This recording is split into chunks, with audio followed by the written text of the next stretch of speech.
cycle de conférences, en effet, il s'appuie sur ce livre Journal de crise qui raconte les 2 années d'exercice gouvernemental au budget, aux finances. Et la scène que je raconte et que vous évoquez, c'est une scène qui se déroule au mois de novembre 2011, où on a, je crois on peut le dire, entre le G20 qui était sous présidence française à Cannes et qui a vu tomber le gouvernement grec et le gouvernement italien, avec Papandréou et Berlusconi, et le traité dit Merkel-Sarkozy qui n'était pas encore signé puisqu'il est signé au mois de décembre, on a eu un mois de novembre où au fond les marchés se sont retirés quasiment définitivement d'un système de prêts et de créances auprès des différents États, y compris pour la France. Nos taux d'intérêt, nos spreads ont monté de manière très nette. Tous les pays européens ont monté, à l'exception singulière de l'Allemagne. Et tout ce que l'on avait mis en place à l'époque pour essayer de sauver la Grèce, de plans d'aide en plan de sauvetage, de renégociation de dettes en effacement de ces dettes, ne fonctionnait pas et on était au bord de la catastrophe. La catastrophe, c'est quoi? C'est la Grèce qui constate qu'elle ne peut pas rembourser ses créanciers, c'est la Grèce qui dit « je ne peux pas tenir ». Ce sont les créanciers qui disent à la Grèce « de toute façon, une dette, ça se rembourse, on ne peut pas vous la couper en 2, ou même en 3, ou même en 4 », et donc, conséquence, vous sortez de la zone euro. La Grèce sortant de la zone euro crée un phénomène cataclysmique à l'échelle internationale et donc menace la monnaie européenne.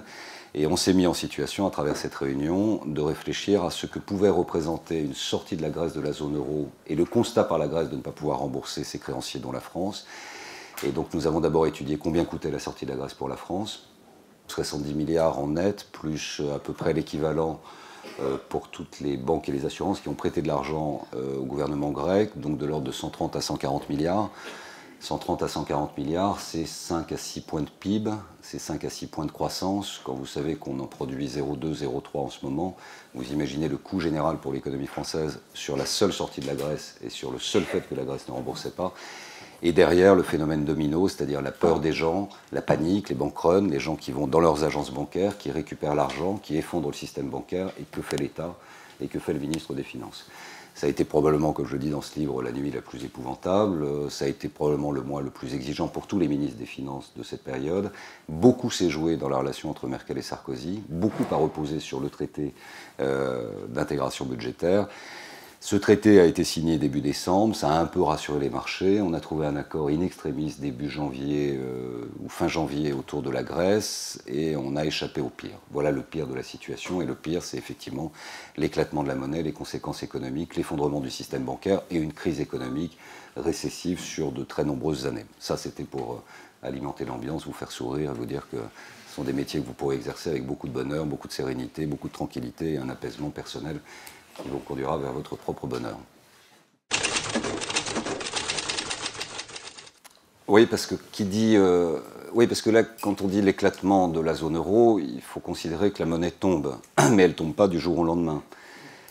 Tous les ordinateurs mondiaux sont libérés dans les monnaies internationales, le dollar, le yen, le renminbi et naturellement l'euro. Donc ne serait-ce que pour le changement des ordinateurs, ça prenait je sais pas, 2 à 3 années pour changer l'ensemble des logiciels.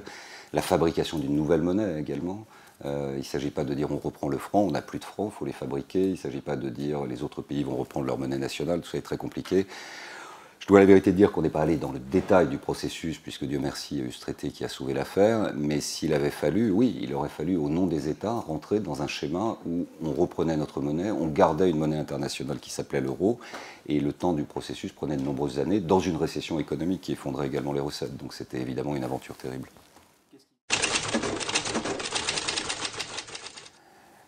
La première conséquence d'une crise majeure comme celle-ci, je ne peux pas dire qu'elle est complètement écartée. Hein. Il faut voir ce qui se passe en Italie. On a encore un problème de dette, mais on y viendra dans l'analyse de la crise.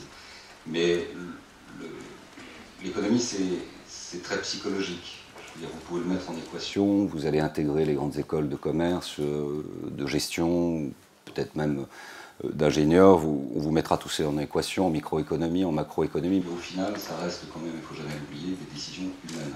Des choix d'investissement pour des chefs d'entreprise, des prises de risques pour des actionnaires et des choix économiques pour des particuliers. Et le premier choix économique d'un particulier qui a peur, c'est de sortir de chez lui très tôt, d'attendre l'ouverture de son agence bancaire et de récupérer son argent.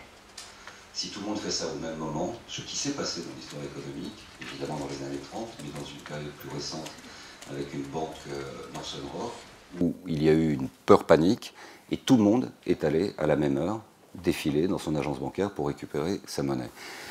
La monnaie sont les actifs de la banque. Il n'y a plus d'actifs pour la banque s'effondre.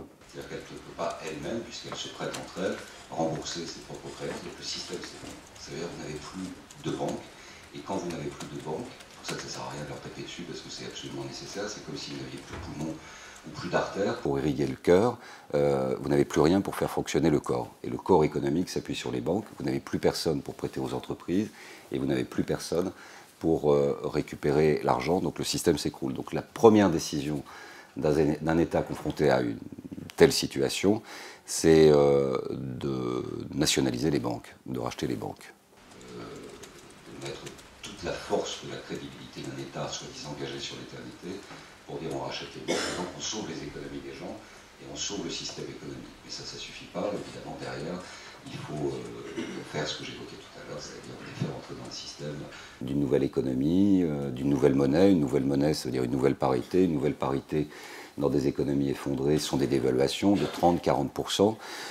Donc l'État se désengage très rapidement, mais les particuliers voient leur patrimoine s'effondrer complètement aussi, de la même proportion, 30 ou 40%.